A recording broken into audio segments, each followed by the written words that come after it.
Por décadas, hubo un hombre en México que podía, decidir quién era famoso y quién no, con solo un gesto. Raúl Velasco. Raúl Velasco.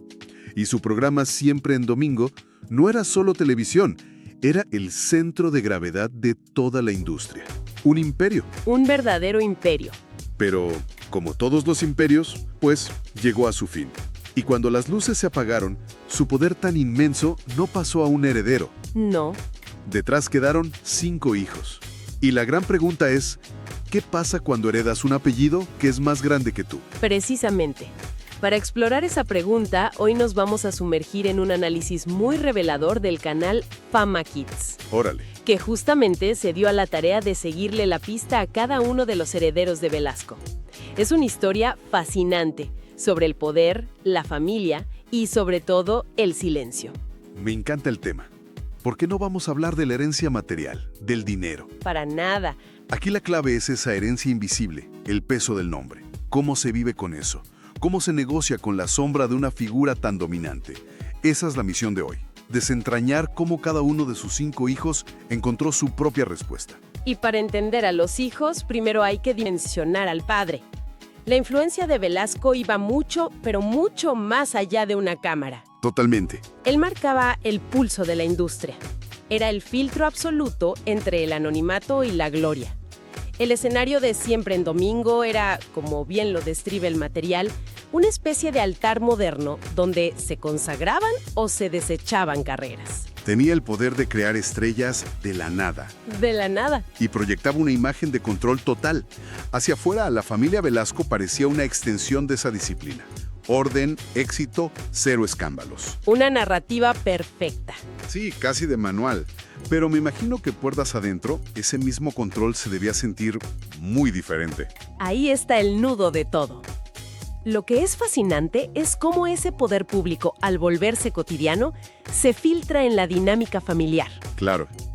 Se empiezan a crear reglas no escritas, silencios que pesan toneladas. En ese universo, la disciplina férrea se presenta como una forma de amor y el orden absoluto como la única garantía de un buen futuro. La autoridad del personaje de la tele y la del padre se vuelven una sola cosa. A ver, vamos a entrarle a eso. Crecer con un padre que es una autoridad a nivel nacional debe ser abrumador.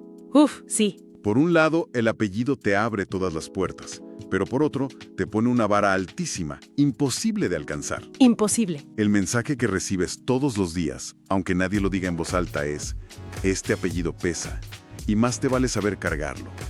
No te piden ser bueno, te exigen no fallar. Nunca. Y es justo ahí donde empieza a formarse lo que el análisis llama una grieta en la familia. Pero ojo, no fue un pleito a gritos ni un escándalo de portada. ¿No? Fue algo más sutil. Mucho más. Fue un proceso lento y silencioso. El mismo poder que de niños los protegía, con el tiempo empezó como que a asfixiarlos. Les cobró un precio. ¿Y cuál fue ese precio? Obligó a cada uno a tomar una decisión. O te quedas bajo esa sombra y te vuelves invisible, o te alejas lo más posible para poder existir por ti mismo. O sea, la fractura no fue necesariamente un pleito con el padre, sino un quiebre con el futuro que ese poder ya había diseñado para ellos. Exactamente. Fue una rebelión silenciosa contra un destino preescrito. Y lo interesante es que esa grieta se manifestó de 5 maneras completamente distintas, una por cada hijo. Son como 5 estudios de casos sobre cómo sobrevivir a un legado que te puede aplastar. A ver, empecemos por el principio, con el hijo mayor, Raúl Velasco Jr. Claro. Él cargó con el peso del nombre primero que nadie, ¿no? Así es. A él la expectativa le llegó de lleno. Aprendió el negocio desde adentro, tras bambalinas, viendo cómo funcionaba la maquinaria. Estaba ahí, al lado. Siempre cerca del centro del poder, pero nunca en el centro. Y no es que no lo intentara, es que parece que ni siquiera lo buscó. En lugar de buscar el reflector, lo esquivaba. Entonces, para él, fue una decisión consciente de hasta aquí llego. ¿O fue más bien una resignación silenciosa? El análisis sugiere que fue más como lo segundo, como una renuncia tácita. No hubo un gran portazo. No. Fue el desgaste lento, de saber que cualquier cosa que hiciera siempre sería la versión junior. Es una renuncia que se vive en el día a día, Su rol se convirtió en el de ser un guardián discreto del legado, no un sucesor. ¡Qué duro! Es cargar con toda la responsabilidad simbólica sin tener nunca la autoridad real.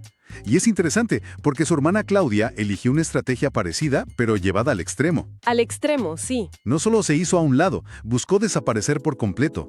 ¿Por qué esa necesidad de volverse invisible? Es que en un entorno donde cada movimiento es analizado, la invisibilidad es autoprotección.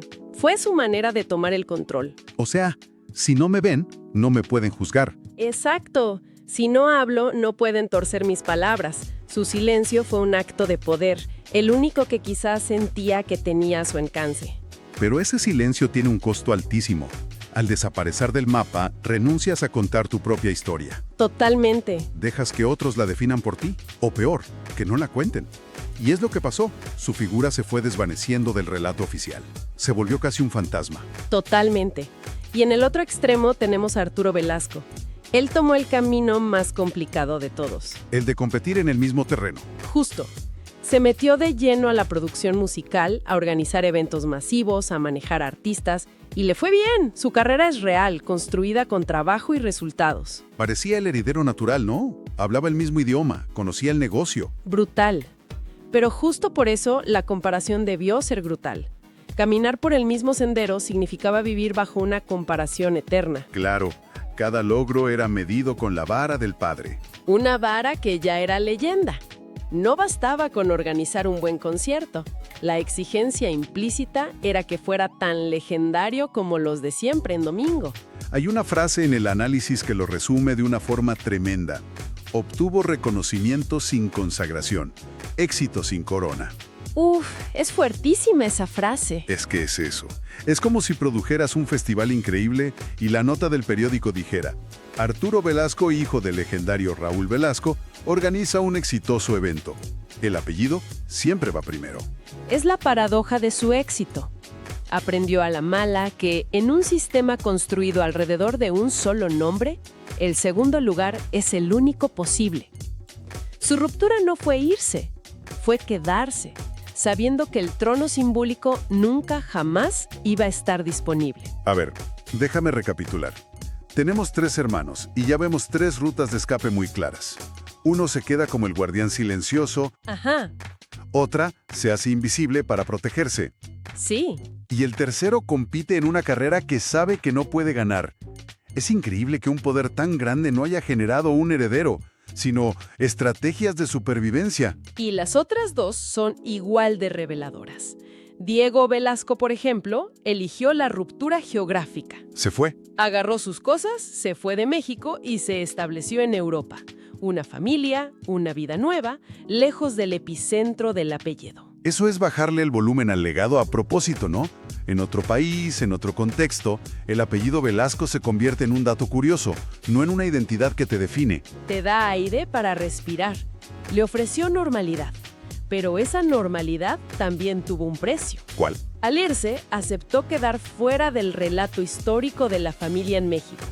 Fue su manera de decir: renuncio a mi lugar en la historia a cambio de tener mi propia vida.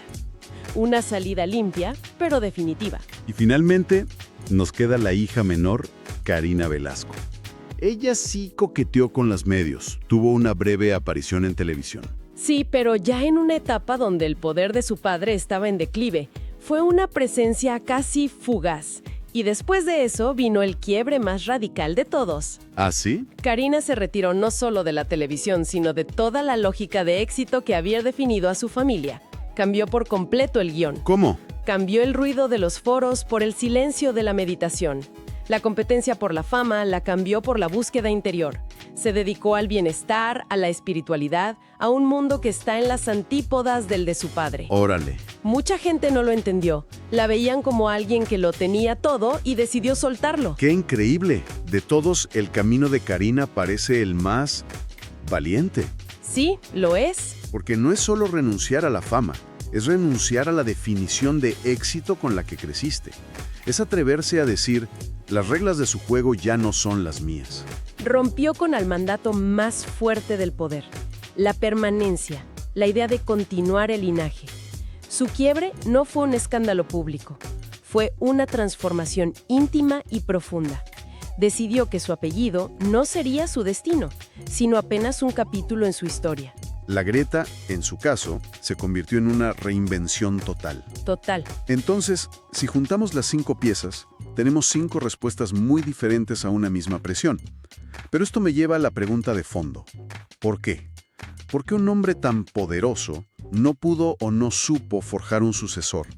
¿Cuál fue la causa de estas fracturas? Aquí es donde el análisis se pone realmente profundo, porque va a la dinámica emocional.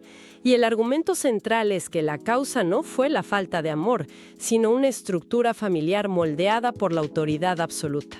O sea, el jefe. El jefe. Raúl Velasco pertenecía a una generación de hombres educados para mandar, no para dialogar. Para ellos, la eficacia era más importante que la empatía, y el respeto se ganaba manteniendo una cierta distancia. Pero esa distancia funciona en una familia. Entiendo que en un imperio mediático, sí, la distancia crea autoridad. Pero en la escena familiar, ¿no crea soledad o miedo?